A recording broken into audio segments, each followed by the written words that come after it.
Hello dear friends, एक बार फिर से आप सभी का स्वागत है मेरे चैनल बेसिक इंग्लिश कोचिंग में। दोस्तों, अपने लगातार वीडियोज़ में मैं आपको प्रीपोजिशन पढ़ाते हुए आ रहा हूँ। प्रीपोजिशन का लगभग अंत है, थोड़े बहुत प्रीपोजिशन और बचे हैं, लेकिन आज का वीडियो बहुत ही इंपॉर्टेंट होने वाला है, बहुत ही इंटरेस्टिंग होने वाला है, क्योंकि आज आपको जो प्रीपोजिशन पढ़ना है वो दो या दो से अधिक शब्दों से मिलकर बना हुआ है, या कोई सिंगल प्रीपोजिशन भी हो सकता है। ठीक है, तो ये प्रीपोजिशन है। प्रीपोजिशन यहाँ पे मैंने लिखा है, आप देख सकते हो। यहाँ पे तो भाई जो चार प्रीपोजिशन है, on account of, because of, due to, owing to, इन सभी का मतलब एक ही होता है और वो है के कारण। ठीक है, के कारण, ये कारण को बताता है, कारण को दर्शाता है। ठीक है, और उसके बाद जो सेकंड नंबर है वो आप देख सकते हो यहाँ पे, second number in spite of. In spite of का मतलब होता है के बावजूद भी या के होते हुए भी। ठीक है, उसके बाद आप यहाँ पे देखो, ये थर्ड नंबर पे इंस्टीड ऑफ। इंस्टीड ऑफ का मतलब होता है के बजाय या के सिवाय। उसके बाद ये फोर्थ नंबर पे आपको देखने को मिल रहा है बिसाइड्स, यानी के अतिरिक्त। ठीक है, तो ये जो प्रीपोजिशन है इनके बाद प्रायः वर्ब आ जाती है, क्रिया आ जाती है। अगर क्रिया आई है तो उसमें हमेशा आईएनजी जोड़ेंगे, अर्थात उसको जीरन बनाएंगे। तो चलिए चलते हैं एग्जाम्पल पे, लेकिन उससे पहले यहाँ पे कुछ नोट लिखे हुए हैं, इनको मैं आपको पढ़कर बताता हूँ, जो बहुत ही ज़रूरी है। अगर प्रीपोजिशंस के ठीक बाद कोई वर्ब आती है, कोई क्रिया आती है, तो उसमें आईएनजी फॉर्म जोड़ते हैं, अर्थात उसे जीरन बनाते हैं। जीरन मतलब संज्ञात्मक क्रिया जिसके बाद आईएनजी जुड़ा रहता है। ठीक है, तो दोस्तों सबसे पहले आपको इन चार सेंटेंसेस पे बहुत ही ध्यान से इसको समझना है, क्योंकि इसमें एक चारों में चार तरह का नियम है कि अगर प्रीपोजिशन के बाद वर्ब नहीं आई, कुछ और आ गया, नाउन आ गया, प्रोनाउन आ गया, या कोई और चीज़ आ गई, तो उसको हम लिख देंगे। जैसे इस सेंटेंस में देखिए, बुखार के कारण उसके पिताजी आज कार्यालय नहीं गए। तो कौन कार्यालय नहीं गए, इसमें लिखा है उसके पिताजी।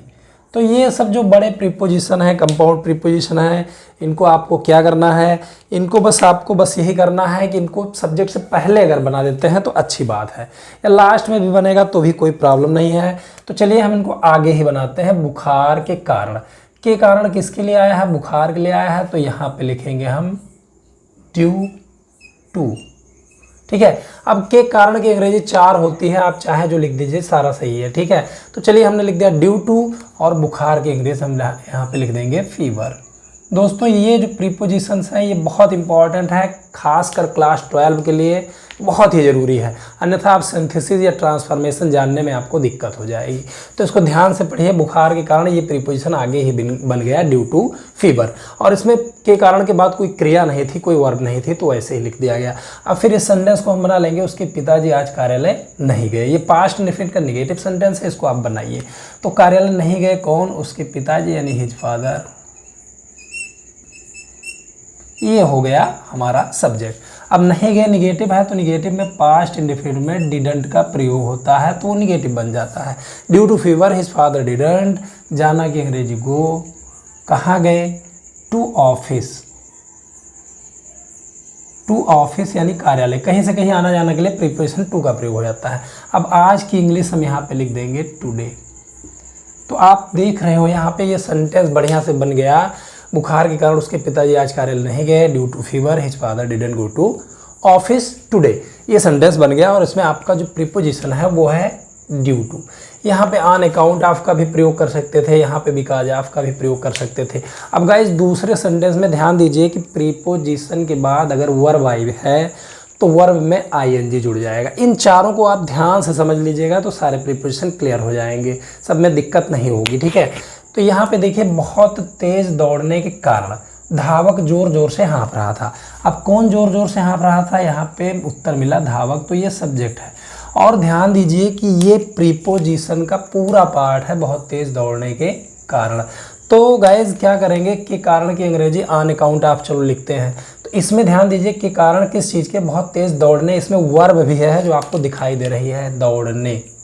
ठीक है, तो अगर इसमें वर्ब आ गई तो वर्ब पहले लिखी जाएगी, यानी प्रीपोजिशन के बाद वर्ब आएगी। के कारण की अंग्रेजी आपको यहाँ पे ऑन अकाउंट ऑफ, माना आपने लिख दिया ऑन अकाउंट ऑफ, के कारण हो गया। अब इसमें अगर वर्ब आई है तो सबसे पहले आपको वर्ब लिखना है, दौड़ना यानी रन। उसमें हो जाएगा रनिंग।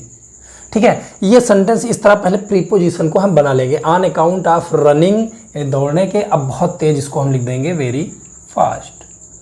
तो ये हो गया प्रीपोजिशन की हमने रचना कर दी। ठीक है, तो यहाँ पे बहुत तेज दौड़ने के कारण ये प्रीपोजिशन का पार्ट हो गया on account of running very fast. उसके बाद हम ट्रांसलेशन को बना लेंगे। धावक जोर जोर से हाँफ रहा था। कौन हाँफ रहा था? धावक, यानी धावक की अंग्रेजी हम लिखेंगे द स्प्रिंटर, द स्प्रिंटर। ठीक है, तो द स्प्रिंटर यानी कि धावक। अभी पास्ट कंटिन्यूअस टेंस है, इसके साथ वाज लगा देंगे, वाज। और हाँफ रहा था, हाँफना की अंग्रेजी ब्रीद होता है, उसमें आईएनजी जोड़ देंगे क्योंकि इस टेंस की ये खासियत है, इसमें आईएनजी जुड़ जाता है पास्ट कंटिन्यूअस में। द स्प्रिंटर वाज ब्रीदिंग, अब जोर जोर से की अंग्रेजी हम लिख देंगे हार्ड।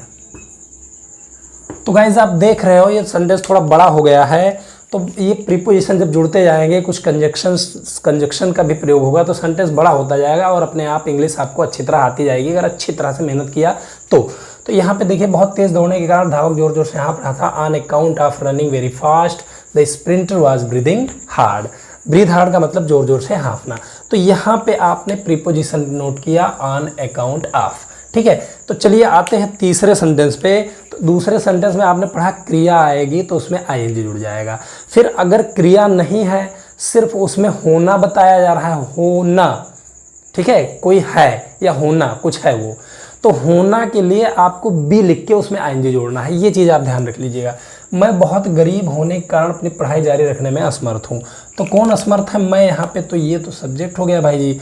उसके बाद आप यहाँ देख सकते हो प्रीपोजिशन का पार्ट, बहुत गरीब होने के कारण। अब यहाँ पे आप नोट करिए के कारण की अंग्रेजी, चलिए आपने बिकॉज ऑफ लिख दिया या ओविंग टू लिख दिया या ऑन अकाउंट ऑफ ही लिख दिया। ठीक है, तो के कारण की अंग्रेजी आप, चलिए हम लिख देते हैं बिकॉज ऑफ, बिकॉज ऑफ। कोई एक ही याद कर लीजिए, on account of, due to याद कर लीजिए, उसी तरह से बनेगा। बिकॉज ऑफ यानी होने के कारण, होने, क्या होने? गरीब। तो यहाँ पे होने जो शब्द आ गया है वो क्रिया तो है नहीं, लेकिन होना शब्द आया है, तो उसके लिए आपको क्या करना है? वी लिख के उसमें आईएनजी जोड़ देना है। बिकॉज ऑफ बीइंग, क्या होने? बहुत गरीब, यानी वेरी पुअर। इसको आप बहुत अच्छे से समझ लीजिए तो आपको सारे प्रीपोजिशन का क्लियरिटी उसमें आ जाएगा। Because of being very poor या on account of being very poor या due to being very poor, ये इस तरह से लिखा जाएगा। Because of being very poor यानी बहुत गरीब होने के कारण। अब ये सेंटेंस बना लीजिए, मैं अपनी पढ़ाई जारी रखने में असमर्थ हूँ। कौन असमर्थ है? मैं यानी आई, इसके साथ सहायक क्रिया एम लग जाएगा, आई एम। अब असमर्थ हूँ, असमर्थ की अंग्रेजी होता है अनेबल। आई एम अनेबल, मैं असमर्थ हूँ किस चीज़ में? अपनी पढ़ाई जारी रखने में। तो जारी रखने अगर किसी क्रिया में नानीने जुड़ा मिल जाता है तो वो इन्फिनेटिव है, उसको टू से बनाइए, यानी जारी रखने, रखना की अंग्रेजी, जारी रखना की अंग्रेजी I am unable to carry on, carry on. ठीक है, जारी रखना की कैरी ऑन विथ लिख सकते हैं उसके साथ, ये फ्रेजल वर्ब है। ठीक है, या फिर कंटिन्यू भी लिख सकते हो। इतना बड़ा शब्द अगर आप ना लिखो तो उसको आप कंटिन्यू से भी बना सकते हो। I am unable to continue, continue. ठीक है, या आप कैरी ऑन विथ से भी बना सकते हो। I am unable to continue, carry on यहाँ पे अगर लिखा जाएगा तो एक चीज़ आप ध्यान रखिए कि उसमें तीन शब्द हैं, यानी I am unable to carry on यानी जारी रखने में, क्या? अपनी पढ़ाई, विथ। अब ये लिख देंगे अपनी पढ़ाई यानी माई स्टडीज। तो ये फ्रेजल वर्ब है दोस्तों, इसको भी याद करना बहुत ही ज़रूरी है। Carry on, carry on with. ठीक है, इसका मतलब होता है जारी रखने में। तो because of being very poor I am unable to carry on with my studies. ये ट्रांसलेशन बहुत अच्छा बना अगर प्रीपोजिशन आपको बढ़िया से पता है तो। अब पता लगता है घर पे एक अक्षर पढ़ाई लिखाई है ये नहीं, कुछ समझ में आ ही नहीं रहा है, घर पे नोट बनाए नहीं हो, उसको पढ़ते नहीं हो तो कहाँ से आएगा? ठीक है, पढ़ना ज़रूरी है, स्ट्रगल ज़रूरी है। ठीक है, चलिए यहाँ पे देखते हैं। तो आपने इसमें पढ़ा कि क्रिया नहीं था तो वैसे बन गया ड्यू टू फीवर। यहाँ पे आपने पढ़ा क्रिया है दौड़ना, तो उसमें आईएनजी जुड़ जाए, on account of running very fast. यहाँ पे आप देख रहे हो क्रिया नहीं है, सिर्फ होना शब्द है, तो उसमें बी ई लिखकर आईएनजी जुड़ दिए, बीइंग। ठीक है, अब कभी ऐसा भी हो सकता है कि किसी के पास कुछ होने का बोध हो, रखने का बोध हो, ठीक है। तो यहाँ पे आया है बुरा स्वभाव रखने के कारण, मतलब इनके पास बुरा स्वभाव है। तो पास होना के लिए किसी के पास अगर कुछ होता है तो उसके लिए हम वर्ब हैव का प्रयोग करते हैं, ठीक है। तो अगर किसी के पास कुछ है तो हैव लिखेंगे। तो यहाँ पे जब हम बनाएंगे बुरा स्वभाव रखने के कारण की अंग्रेजी चलिए लिखते हैं on account of, on account of. अब बुरा स्वभाव रखने अगर किसी के पास कुछ होता है तो उसको हम क्रिया हैव से बनाते हैं, यानी हैविंग हो जाएगा। ऑन अकाउंट ऑफ हैविंग यानी रखने के कारण, क्या रखने के कारण, बुरा स्वभाव यानी बैड, बैड मतलब बुरा, और स्वभाव की अंग्रेजी नेचर। तो ये प्रीपोजिशन का जो पार्ट है दोस्तों वो ये बन गया, ठीक है, on account of having bad nature. अब इस सेंटेंस को हम बनाएंगे, वह हर जगह अपमानित होता है, ये पैसिव वॉइस है। कौन अपमानित करता है पता नहीं, इसलिए प्रेजेंट इंडेफिनिट का पैसिव वॉइस है। किसको अपमानित किया जाता है यानी वह, तो इसके लिए हम लिख देंगे ही। और ये प्रेजेंट इंडेफिनिट का पैसिव वॉइस है, प्रेजेंट इंडेफिनिट में इज लगता है, इज एम-आर के साथ वर्ब की थर्ड फॉर्म। अपमानित होता है, अपमानित होना की अंग्रेजी इंसल्ट होता है, उसका थर्ड फॉर्म हो जाएगा इंसल्टेड। अब हर जगह की अंग्रेजी हम लिख देंगे एवरीवेयर। इसी प्रकार इंग्लिश बोली भी जाती है, समझा भी जाता है और लिखा भी जाता है। तो गाइज आपने यहाँ पे नोट किया ये प्रीपोजिशन, यहाँ पे तो बिकॉज ऑफ था और यहाँ पे on account of. On account of having bad nature he is insulted everywhere. तो इस तरह से आपको ट्रांसलेशन बनाना है, ठीक है। तो अब ये चीज़ें आपको याद हो गई कि क्रिया नहीं रहेगा तो ठीक है वैसे लिख देंगे, क्रिया रहेगा तो आईएनजी जोड़ देंगे। अगर क्रिया भी नहीं है, होना शब्द आया है तो बीइंग लगाएंगे क्रिया के बाद, और अगर किसी के पास कुछ होने का, रखने का बोध होता है तो हैविंग लगाएंगे। अब ये जो 4 नियम है यही सभी प्रीपोजिशन के साथ फॉलो करिएगा, आपको समझ में आता चला जाएगा, आपका ट्रांसलेशन अच्छे से बन जाएगा। तो आते हैं अगले सेंटेंस पे। कई बार असफल होने के बावजूद भी तुमने आशा नहीं छोड़ा। तो के बावजूद भी या के होते हुए भी की अंग्रेजी इन स्पाइट ऑफ है। तो चलिए इसको बनाते हैं, आशा नहीं छोड़ा किसने, तुमने। और अब इसमें प्रीपोजिशन का पार्ट कौन सा है, बहुत बड़ा है भैया जी। कई बार असफल होने के बावजूद भी, तो इसकी अंग्रेजी के बावजूद भी की अंग्रेजी यहाँ पे लिखेंगे in spite of, in spite of.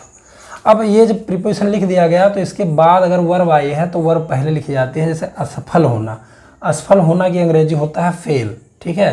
तो यहाँ पे उसमें ये चूंकि क्रिया है तो उसमें आईएनजी जुड़ जाएगा, इन स्पाइट ऑफ फेलिंग। अब कई बार की अंग्रेजी हम लिख देंगे मैनी टाइम्स। तो ये प्रीपोजिशन का जो पार्ट है वो बन गया। In spite of Fehling many times में क्रिया आ गई है। तो in spite of Fehling many times, कई बार फेल होने के बावजूद भी। अब ये सेंटेंस बनाएंगे, तुमने आशा नहीं छोड़ा, किसने आशा नहीं छोड़ा, तुमने, यू। तो इसके साथ ही पास्ट इंडेफिनिट टेंस है तो हम डिडंट लिख देंगे, यू डिडंट। अब छोड़ना की अंग्रेजी गिव अप होता है। कोई चीज़ छोड़ना या त्यागना के लिए आपको गिव अप कर लिखना पड़ता है, जो एक फ्रेजल वर्ब है, ठीक है। गिव अप, क्या नहीं छोड़ा, आशा यानी होप। तो यहाँ पे ये सेंटेंस, या आशा छोड़ना की अंग्रेजी लूज हार्ट भी होता है, उसको भी लिख सकते हैं लूज हार्ट, ठीक है। तो in spite of Fehling many times you didn't give up hope. कई बार फेल होने के बावजूद भी तुमने आशा नहीं छोड़ा। तो यहाँ पे आपने प्रीपोजिशन पढ़ा इन स्पाइट ऑफ, ठीक है। चलिए आगे बढ़ते हैं। यहाँ भी वही चीज़ है, धनी होते हुए भी वह बहुत कंजूस है। तो कौन कंजूस है, वह, ये सब्जेक्ट है। लेकिन सबसे पहले हम प्रीपोजिशन का पार्ट यानी धनी होते हुए भी इसको बनाएंगे। तो इसमें होते हुए भी की अंग्रेजी यहाँ पे आप साफ देख सकते हो इन स्पाइट ऑफ होता है। तो यहाँ पे हमने क्या करना है, इन स्पाइट ऑफ लिख देना, स्पाइट ऑफ। अब बहुत ये होते हुए, क्या होते हुए, धनी, यानी धनी होते हुए भी। तो होते हुए भी की अंग्रेजी तो इन स्पाइट ऑफ हो जाएगी। अब धनी की अंग्रेजी रिच।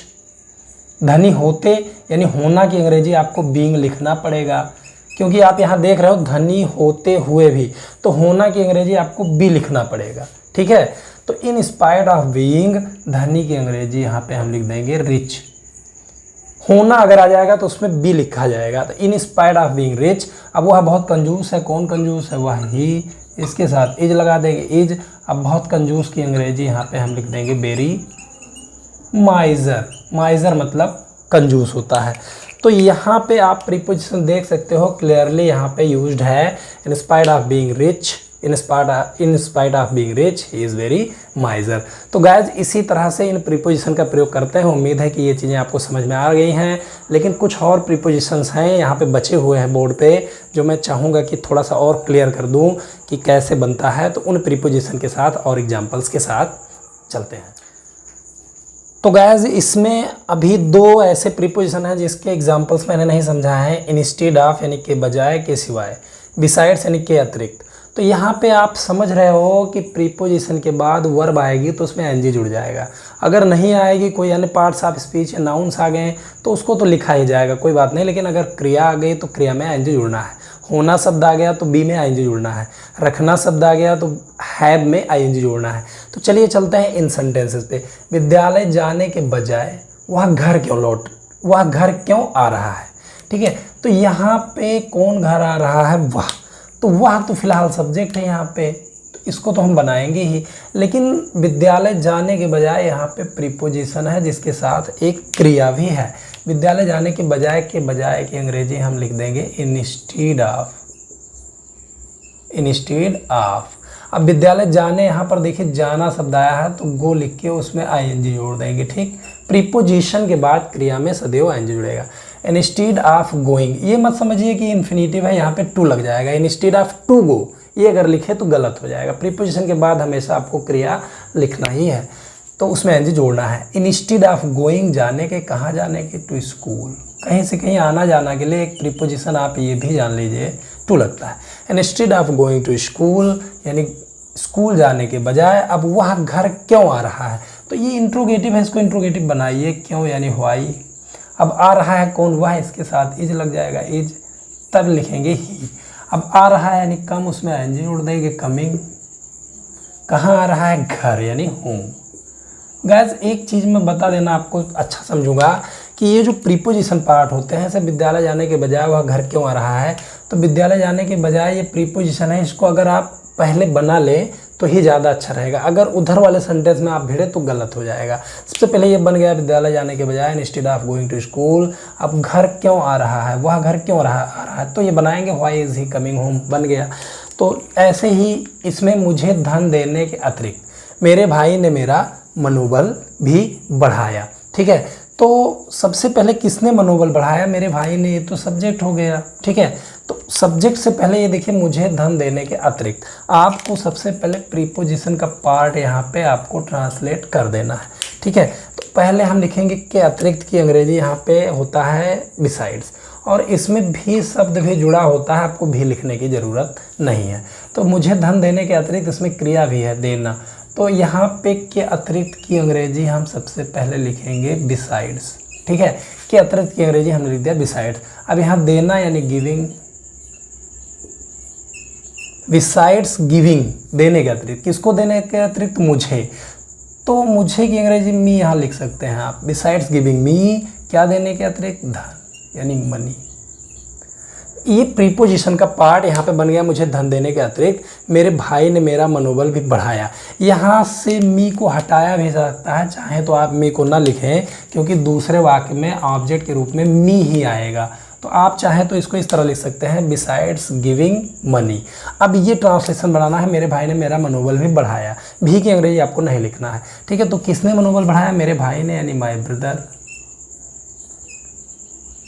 मनोबल बढ़ाना की अंग्रेजी होता है इनकरेज्ड, साहस बढ़ाना। ठीक है, तो इनकरेज्ड।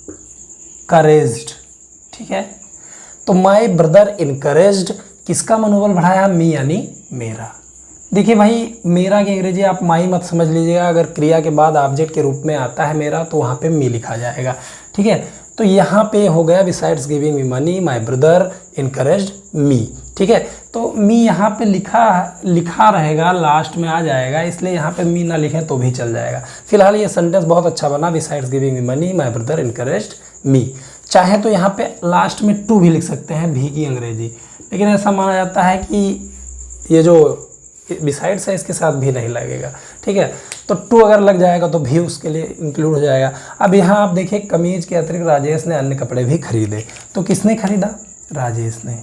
ठीक है, अब यहाँ पे ये प्रीपोजिशन है कमीज के अतिरिक्त। ठीक है, तो यहाँ पे के अतिरिक्त की अंग्रेजी बिसाइड्स लिखेंगे और आप देख सकते हो यहाँ पे कोई प्रीपोजिशन नहीं आया है। बिसाइड्स यानी के अतिरिक्त, कमीज यानी द शर्ट, तो क्रिया नहीं आया है, सॉरी प्रीपोजिशन आया है, क्रिया नहीं आया है। तो के अतिरिक्त की अंग्रेजी बिसाइड्स लिखे और यहाँ पे कोई क्रिया नहीं आया, तो वैसे ही हम लिख देंगे। ये हो गया बिसाइड्स द शर्ट यानी कमीज के अतिरिक्त। अब राजेश ने अन्य कपड़े भी खरीदे, किसने खरीदा? राजेश ने। यहाँ पे हम लिख देंगे राजेश। खरीदना की अंग्रेजी परचेज होता है, तो वो हम लिख देंगे। उसका सेकेंड फॉर्म लिखेंगे परचेज, क्योंकि पास्ट इनफिनिट है। क्या खरीदा? अन्य कपड़े यानी अदर क्लोथ्स। अन्य की अंग्रेजी अदर और कपड़े यानी क्लॉथ्स। ठीक है, तो ये सेंटेंस आपका बन गया besides the shirt Rajesh purchased other clothes. The other clothes भी लिख सकते हैं। इस किताब के बजाय तुम्हें दूसरी चीज़ें लेना चाहिए, तो किसको लेना चाहिए? तुम्हें। ये सब्जेक्ट है भाई जी। तो सबसे पहले ये प्रीपोजिशन का जो पार्ट है इसको हम बनाएंगे। ठीक है, तो इस किताब के बजाय की अंग्रेजी यहाँ पे हमने क्या करना है? इंस्टीड ऑफ लिखना है। ठीक है, बस आपको प्रीपोजिशन याद करने की ज़रूरत है और कुछ नहीं। इंस्टीड ऑफ, अब इस किताब यहाँ पे दिस बुक लिख देंगे, क्योंकि इसकी अंग्रेजी दिस होता है और किताब की अंग्रेजी बुक होता है। तो यहाँ पे इस किताब के बजाय इंस्टीड ऑफ दिस बुक ये बन गया। अब तुम्हें दूसरी चीज़ें लेनी चाहिए। किसको लेनी चाहिए? तुम्हें यानी यू। चाहिए वाहिए के लिए मॉडल ऑक्सिलरी यानी शुड मस्ट आर टू मैंने बताया था। अगर यहाँ बहुत ज़रूरत का प्रयोग हो रहा है, बोध हो रहा है, तो आप मस्ट लगा सकते हो, अन्यथा आपको शुड लगाना चाहिए। ठीक है, अगर ज़रूरत का बोध हो रहा है तो आप वहाँ पे मस्ट लिख सकते हो। Instead of this book you should, लेना की अंग्रेजी टेक, दूसरी चीज़ें यानी अदर थिंग्स।